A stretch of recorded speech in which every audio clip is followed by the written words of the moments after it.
Okay, let's get started on making this 100% crunch whole wheat bread. What I have in here already is 1 1/4 cup of water plus 1 tablespoon.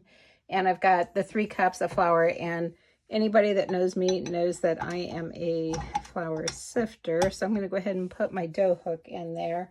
We're going to go ahead and add 1 1/2 teaspoons of salt. And what I've got is my 1/2 teaspoon. So we're going to do 3 of those. And I tried leaving the salt or really cutting back on it in the bread recipes. And you know, it just did not taste right. Let's get that going. And then we're going to add in 2 tablespoons of honey. And where did I put my honey at? Here it is. Let me grab a little spatula to use. And this is locally grown honey. I really encourage people to buy the locally grown, or harvested rather, honey, because it actually, believe it or not, can help out with allergies. So I'm going to have to wipe my rim off. So there's 1 tablespoon. And we're using the honey in place of sugar in this recipe. It does not, the recipe actually did not call for sugar, but this is the only sweetener. It does have molasses in it also, which we're going to add in next.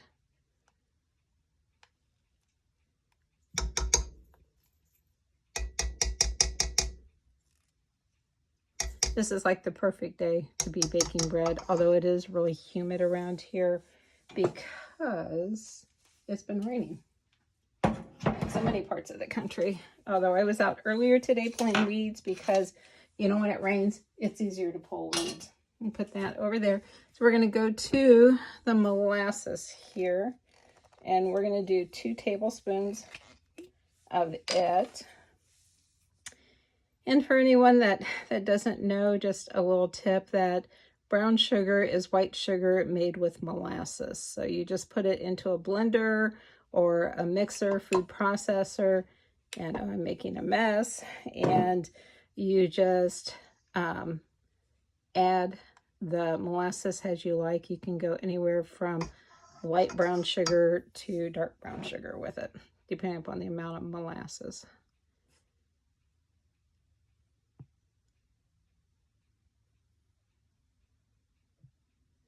So that is 2 tablespoons.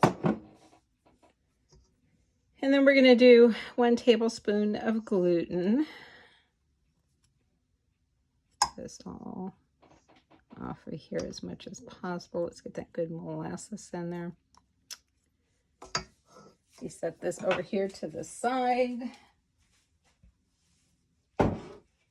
And the gluten that I have got is, it's Anthony's Premium.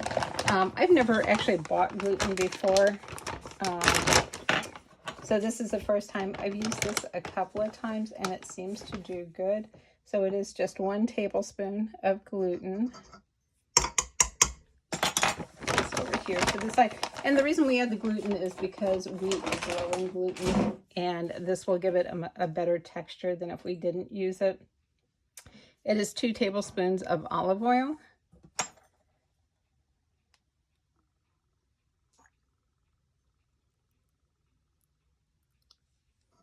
One and 2. And then I'm going to put the seeds in with, you know what, I'm not going to put the seeds in yet, because normally whenever I use a bread machine, it's farther into the mixing that we add that. But I am going to go ahead and put the yeast in, which is 3 teaspoons. This is an, ooh, sorry. First, wait, no, kidding. This is inactive dry yeast. So we are going to do a total of 3 teaspoons. These are 1/2 teaspoons each. So this is 1, whoops, that equals 1, 2, and 3 more here. There we go. Okay, so let me get the mixer going. You always want to start out at a low speed, otherwise you can wind up with flour everywhere, and we all know how that goes. So let me turn it on here to a slow speed. Oh, okay. Key thing that you should always do here is to raise this up so that it comes in contact with your beater. So let's try that again. There we go. This is at a number 2 speed on the KitchenAid. So I'm going to let this beat for a little while and mix. I'm going to end up taking a spatula and just going along the sides of it to help keep it off. Get my spatula here. And you can stop the mixer if you want to do this. But I'm going to let it do this for a couple of minutes, and then I will come back and I will add in the nuts. So I will be back. I'm going to speed it up just a little bit here. We will be back. Okay, so if you notice it is pulled away from the sides, I am going to go ahead and add in my seeds. What this recipe calls for is 2/3 cup of seeds. It's going to be whatever combo you want, except for bird seeds. I can't believe it, but it did state that in the book. So what I've got is some chia seeds. I have got some flax seed that is already ground up, and I have got some pumpkin seeds and some sunflower seeds. So let's get those mixed in.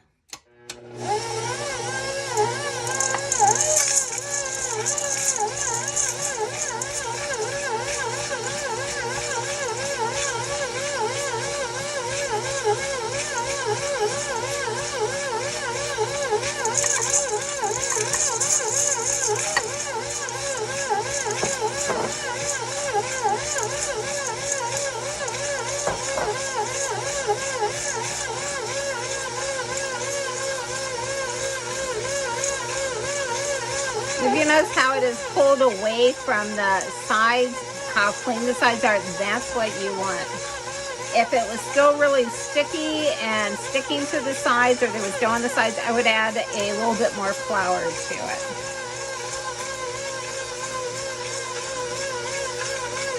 This is actually a lot of seeds for this bread. It's the first time that I've made this recipe. I have added like pumpkin seeds and sunflower seeds to other recipes, like my plain white or the oatmeal bread. I've done that. This is the first time I've made one with honey molasses, where I've had to add the gluten in, and with olive oil. And just all whole wheat. Usually I do a mixture of white and wheat. So it is picking up all the seeds down at the bottom. It's getting there. So I'm going to let this go for a few more minutes, and then I'll bring you back whenever it's ready, and we will end up covering it, letting it do its first rise on it. And I'm going to try and use my Pullman pan again and see how this bread does. I've never done a wheat bread in it before, so we'll see. But I tasted the dough, and I got to be honest with you, it tasted really, really good. So I think this is going to wind up being a keeper of a recipe. I wanted to jump on here real quick and show you what I did with the cord. These came off of Amazon. I will leave a link down below, and I think it's called Better Than Wire or something like that. I can't remember the exact name of it, but they come in different colors. This one matched up perfectly with my KitchenAid color. So all you do is it's got a sticky thing on it. Peel off the paper part, stick it on there, wrap it around, and then just put it through the center, and your cord is taken care of. So handy thing, kitchen organizing, I'm all for it. Okay, so it is all mixed up. I did end up pulling it, stopping the mixer, pulling the dough off of the bread hook, and getting it to mix up a little bit better with the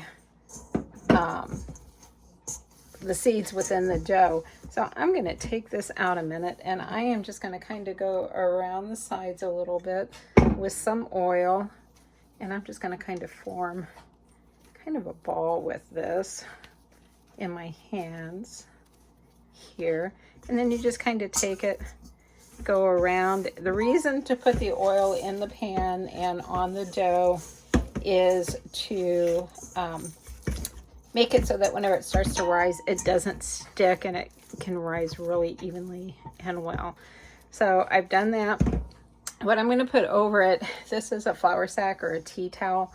I'm going to put, actually, you know what? I'm going to wet it down, just dampen it, put it over it. That's going to help keep the dough moist. It's not going to let the edges dry out any, even though I do have it coated with the oil. But we're going to cover it. I'll come back and check it in 30 minutes. And we'll see how well it rises. It should double in size. When it does that, I will beat it down once. I will kind of roll it out some, get it into the Pullman pan, and then we will let it rise again. Something that I learned with the last couple loaves that I made, my house stays around 70 degrees. And this is a heating pad out of my little greenhouse. I have a little indoor greenhouse that I used to start seeds with, and this warms it like 10 to 20 degrees. It's not a huge amount of heat, but it's enough to really encourage the bread to rise, and this is what it looks like. And I did just get this towel slightly damp, so I'll bring you back in about 30 minutes. We will see how tall or how much this bread has risen. Okay, so it's been about an hour and 20 minutes roughly since I put this in to rise, and as you can see, it has more than doubled in size. I'm just going to get a little bit of flour on my hands here and just kind of roll this out. There we go. And then I'm just going to kind of deflate it with my hands a little bit.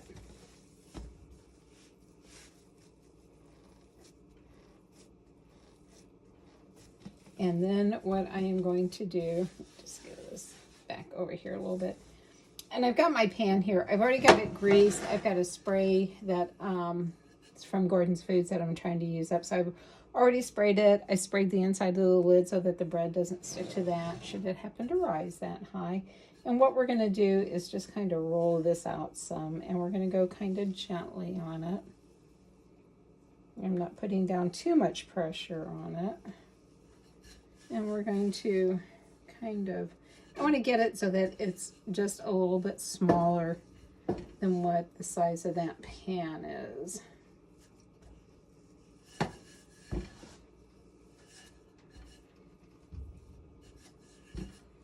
And if you can, try and get it into a rectangle. Doesn't always work out that way whenever you're trying to do it, but if you can. Okay, so I'm pretty close to it being out. You don't want to push down too hard on it. This is a new technique that I am trying, at least for me. I've made biscuits like this before and English muffins like this before, but not the bread. And then what I saw this on, I think it was City Girl Homestead, which thank you for posting your video on using the Pullman pan, but you just kind of want to roll it then.